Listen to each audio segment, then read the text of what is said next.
अस्सलामुअलैकुम दोस्तों, welcome to my channel motivational life hi this is Seema Khan. ये वीडियो बहुत हाई इंटरेस्टिंग है, आखिर तक जरूर देखिए। आप मेरे चैनल को सब्सक्राइब, लाइक का कमेंट जरूर करें। प्लीज सपोर्ट माय चैनल ताकि मैं और भी अच्छी वीडियोस लाती रहूं। So let's start. इस्लाम की वफात के तकरीबन 1000 साल बाद नूह अलैहिस्सलाम तशरीफ लाए। आदम अलैहिस्सलाम के बाद की नस्लें बहुत नेक थी, पर तकरीबन 1000 साल बाद शैतान ने उन लोगों को बहकाया कि कुछ नेक और बुजुर्ग लोगों को याद रखने के लिए उनके बुत बना लो। तो लोगों ने कुछ बुजुर्गों को इज्जत देने के लिए उनके बुत बना लिए। उस वक्त तो बुतों की पूजा नहीं हुई, पर कुछ नस्लों बाद के लोग आहिस्ता आहिस्ता इन बुतों को पूजने लग गए।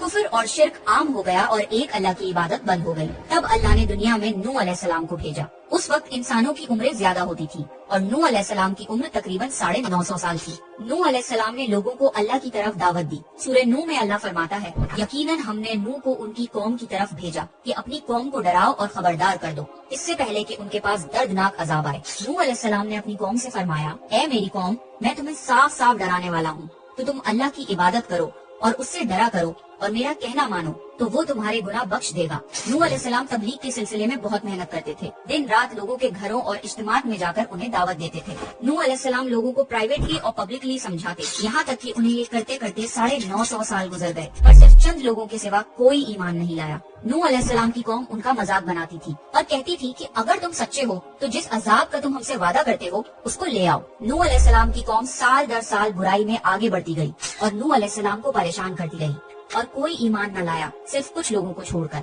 फिर अल्लाह ने नूह अलैहिस्सलाम की तरफ वही की और फरमाया, आपकी कौम में से जो ईमान ला चुका है उनके सिवा अब कोई ईमान नहीं लाएगा, बस आप उनके कामों पर गमगीन ना हो। फिर जब अल्लाह ने वही कर दी और उन्हें बता दिया कि अब कोई ईमान नहीं लाएगा, तो वो नाउम्मीद हो गए और अपनी कौम के लिए बद्दुआ की कि ए मेरे परवरदिगार, तू किसी मुनकिर को रूह जमीन में जिंदा ना छोड़ और मोमिन मर्द और औरतों को बख्श दे। नूह अलैहिस्सलाम ने जब अल्लाह को पुकारा तो अल्लाह ने नूह अलैहिस्सलाम को एक बड़ी कश्ती बनाने की वही की, लेकिन नूह अलैहिस्सलाम नहीं जानते थे कि वो इतनी बड़ी कश्ती कैसे बनाए। तो अल्लाह ने जिब्रील अलैहिस्सलाम को उनकी मदद के लिए भेजा। नूह अलैहिस्सलाम एक पहाड़ पे रहते थे, उनके आसपास दरख्त नहीं थे, न ही पानी था। उन्होंने बहुत से दरख्त उगाए, फिर उनको काटा और पहाड़ पर बैठ के कश्ती तैयार करते रहे। लोग जब नूह अलैहिस्सलाम को कश्ती बनाते हुए देखते तो उनका बहुत मजाक बनाते और कहते, ये कैसा मजनून है जो पहाड़ पे कश्ती बना रहा है। धीरे धीरे बहुत मेहनत के बाद एक बहुत बड़ी कश्ती तैयार हो गई। एक जगह आता है कि नूह अलैहिस्सलाम ने ये कश्ती 100 साल में तैयार की।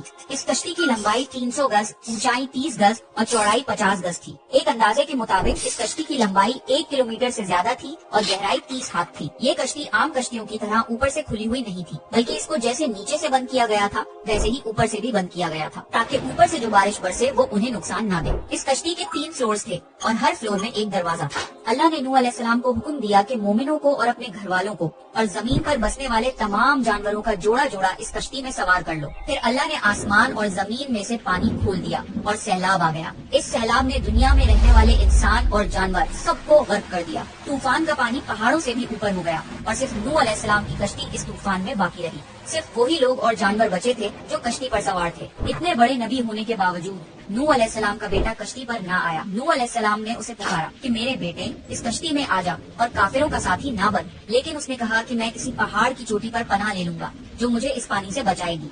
नूह अलैहिस्सलाम ने फरमाया कि आज अल्लाह के हुक्म से कुछ बचने वाला नहीं मगर वो ही जिस पे अल्लाह रहम करे। बाप और बेटे के दरमियान ये गुफ्तगू जारी थी कि एक तूफानी मौज ने उनके बेटे को गर्क कर दिया। जब नूह अलैहिस्सलाम के सामने उनका बेटा गर्क हो गया तो उनकी आंखों में आंसू आ गए और वो पुकार उठे, और तूने मुझसे वादा किया था कि मेरे घर वालों को निजात अता फरमाएगा और तू तमाम हाकिमों में से बेहतर हाकिम है, लिहाजा ये नामुमकिन है कि तेरा वादा पूरा ना हो। अल्लाह ने फरमाया, ए नूह, वो तेरे अहल से नहीं था क्योंकि वो काफिर था। कुफर नसब को खत्म कर देता है। अल्लाह ने नूह अलैहिस्सलाम से फरमाया कि आप हरगिज वो चीज न मांगे जिसका आपको इल्म नहीं। नूह अलैहिस्सलाम ये बात समझ गए और फौरन अल्लाह से तौबा की। फरमाया, ए मेरे परवरदिगार, मैं तेरी ही पनाह चाहता हूँ इस बात से कि तुझसे वो मांगूं जिसका मुझे इल्म नहीं। अगर तुम मुझे ना बख्शेगा और मुझ पर रहम ना करेगा तो मैं खराबी वालों में हो जाऊंगा। कश्ती नूह अलैहिस्सलाम और उनके साथियों और सारे जानवरों की नस्ल को लिए पानी की तेज लहरों पर बुलंदी से चल रही थी, मगर जमीन पर मौजूद हर चीज, इंसान, जानवर, परिंदे गर्क हो चुके थे। उनमें से कोई बाकी नहीं बचा था। अगर कोई बचा था तो वो थे कश्ती वाले। नूह अलैहिस्सलाम और उनके साथी 6 महीने तक उस कश्ती में रहे। आखिर अल्लाह के हुक्म से तूफान रुक गया।